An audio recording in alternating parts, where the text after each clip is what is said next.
हम पुकारते हैं मदद के लिए कि मौलाना को मारा जा रहा है, पुलिस से आओ बचाओ, तो कान में उंगली डालकर अपने फोन को बंद कर लेते हैं। याद रखो, हमको खत्म करने वालों, हम रसूलुल्लाह सल्लल्लाहु अलैहि वसल्लम की उम्मत हैं, हम कमली वाले की उम्मत हैं। और रसूलुल्लाह सल्लल्लाहु अलैहि वसल्लम ने अपनी ज़बान मुबारक से इरशाद फरमाया था, काबतुल्लाह को देखकर कहा, कहे काबा मेरी उम्मत की अजमत तुझसे बढ़कर है, हम नहीं मिटने वाले हैं, हमसे है जमाना जमा, हम नहीं तो जमाना नहीं। याद रखो, हमको मिटाएंगे। जो मुझे आकर सेकुलरिज्म का पाठ पढ़ाते हैं, मैं उनसे कह रहा हूं, मुझे अपना पाठ मत दो, मुझे तुम्हारा ज्ञान मत दो। मैं बीजेपी से पूछना चाह रहा हूं, मैं आरएसएस के मोहन भगवत से पूछना चाह रहा हूं, मैं नरेंद्र मोदी देश के प्रधानमंत्री से और अमित शाह देश के होम मिनिस्टर से पूछना चाह रहा हूं, जो बार बार ये कहते हैं मुसलमान में इंतहा पसंदी बढ़ रही है। बोलते हैं ना, मुसलमान रेडिकलाइज हो रहा है, अंग्रेजी का वर्ड, हिंदी में कट्टरता कहते हैं उसको, कहते हैं ना। जहां दाढ़ी दिखी वो कट्टरता आ गई इसमें, जहां नारे तकबीर बोलो अल्लाहु अकबर तो बोलेंगे यार ये तो कट्टरता की बात करता है, और मोदी जी यूं यूं करके नारे मारेंगे तो वह कुछ भी नहीं। अब हम ये जानना चाह रहे कि जो धर्म संसद के नाम पर उत्तराखंड हरिद्वार में और छत्तीसगढ़ रायपुर में क्या कहा गया था, कौन थे वो लोग?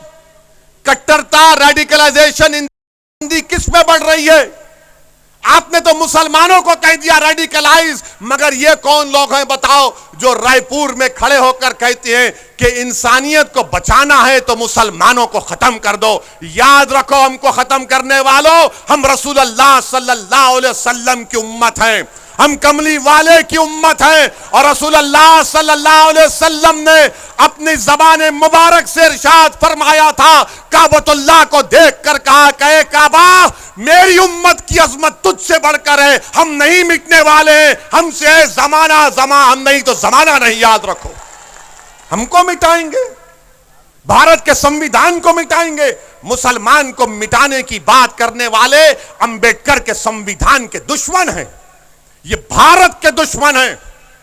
मैं मुसलमान हूं मगर मुझे इस वतन से मोहब्बत थी, है और रहेगी। मगर कौन है ये लोग जो रेडिकलाइज हो चुके हैं? बताइए नरेंद्र मोदी जी, बताइए अमित शाह जी, बताइए मोहन भगवत जी, ये कौन लोग हैं जो हमको मिटाने की बात कर रहे हैं, भारत के शहरियों को मिटाने की बात कर रहे हैं? मेरे अजीज दोस्तों और बुजुर्गों, फिर हम पर इल्जाम लगता कि हम फिरका परस्ती, भड़काऊ भाषण देते हैं। कौन सा भड़काऊ भाषण देते हैं? अगर मैं मजलूम की बात करूंगा, अगर मैं इंसाफ की बात करूंगा, तो भारत के संविधान में तो यही लिखा गया है ना, राइट टू इक्वालिटी, बराबरी की बात फंडामेंटल राइट है। भारत के संविधान में प्रियम्बल में बाबा साहेब अंबेडकर ने लिखा लिबर्टी, इक्वालिटी, फ्रेटर्निटी, जस्टिस। ये कैसे हासिल होगा? फिर खाली तकरीर से हासिल होगा नहीं, वोट डालकर, अपनी क़यादत को बनाकर, अपना हिस्सा लेकर लिबर्टी, इक्वालिटी, फ्रेटर्निटी, जस्टिस को हासिल किया जा सकता है।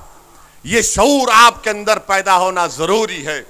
और मेरे अजीज दोस्तों और बुजुर्गों, अभी हमको बताया गया कि लॉकडाउन में इसी गांव में मस्जिद के इमाम साहब को हजरत पुलिस ने, मोहब्बत से बोलते हैं हम, हजरत पुलिस ने इमाम साहब को जोतकोप किया, मारा। मोहतरमा विधायक को फोन गया तो उन्होंने कहा मैं कुछ नहीं कर सकती, मार खाओ, मैं कुछ नहीं कर सकती।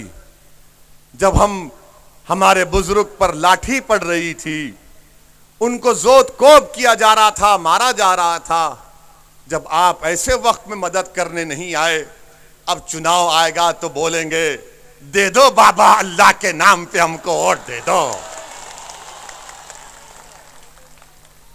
अरे ये तो क्लासिफाइड भिखारी हैं ये लोग, दे दो बाबा अल्लाह के नाम पे दे दो। सेकुलरिज्म के नाम पे दे दो बाबा, बाबा दे दो हमको, हमें छोड़ दो, हम माफ कर दो, हम आपके पैर छूते हैं। और मुसलमान जज्बाती है, वो देख के बोलेगा यार, आंसू निकलता है ना, हमको जज्बात में आ जाते हैं। माशाल्लाह से इतना गोश्त खाते हैं कि जज्बाती हो जाते हैं। और खाना भी चाहिए, प्रोटीन ताकत बनती है। देता तो कोई है नहीं बाबा, ना ये मुख्यमंत्री बाबा देते, ना वो हमारे प्रधानमंत्री मोदी जी देते, मगर जज्बात होश के साथ, जज्बात अपनी औलाद के साथ, जज्बात अपने मुस्तकबिल के साथ, जज्बात इन नाइंसाफी के खात्मे के लिए जज्बात में आकर जालिम का साथ नहीं देना, जज्बात में आकर उसका साथ नहीं देना जिसने आपका इस्तेसाल किया, जज्बात में आकर उसका साथ नहीं देना जिसने आपको खिलौने देकर आपकी पीठ में खंजर घोंपा। जज्बात के साथ अपनी पार्टी मंजिल को कामयाब करिए, यह सही जज्बात है। मेरे अजीज दोस्तों और बुजुर्गों, फिर यहां पर हमको यह भी दिया गया कि इस गांव में बहुत पहले कॉलेज था, कॉलेज बंद हो गया। क्यों बंद हुआ? क्या मैंने बंद किया? क्या हमने बीजेपी से सौदा कर लिया कॉलेज बंद कर दो? हमको तालीम से महरूम कर देते हैं, फिरका परस्ती का इल्जाम मुझ पर लगाते हैं। बताओ आप, उत्तर प्रदेश में कितने मुसलमानों के पास 5 एकड़ जमीन है? उत्तर प्रदेश में कितने मुसलमानों के पास 5 एकड़ जमीन है? आपको मालूम? कितने मुसलमानों के पास होगी 5 एकड़ जमीन? 2% भी नहीं है, 1.70% मुसलमानों के पास 5 एकड़ जमीन है, 2% भी नहीं है। और ये लोग आकर बोल रहे हो इसी की बात का यकीन मत करो। मैं चैलेंज कर रहा हूं, तुमने हमको इन तमाम चीजों से महरूम कर दिया। ओवैसी हक दिलाने की बात कर रहा है, ओवैसी इंसाफ की बात कर रहा है, तो इनके पेट में दर्द हो रहा है, इनके पेट में दर्द हो रहा है। मेरे अजीज दोस्तों और बुजुर्गों, मुत्तहिद हो जाओ, अपनी पार्टी का साथ दो। भारत की जमहूरियत को मजबूत अगर करना है, उत्तर प्रदेश में आपको अपनी आवाज को और अपने हिस्से को हासिल करना है, तो इस हिस्सेदारी की लड़ाई में आप शामिल हो जाइए। इस हिस्सेदारी की लड़ाई में आप शामिल हो जाइए। मजलिस यही चाहती है कि तमाम लोगों को उनका इंसाफ मिले,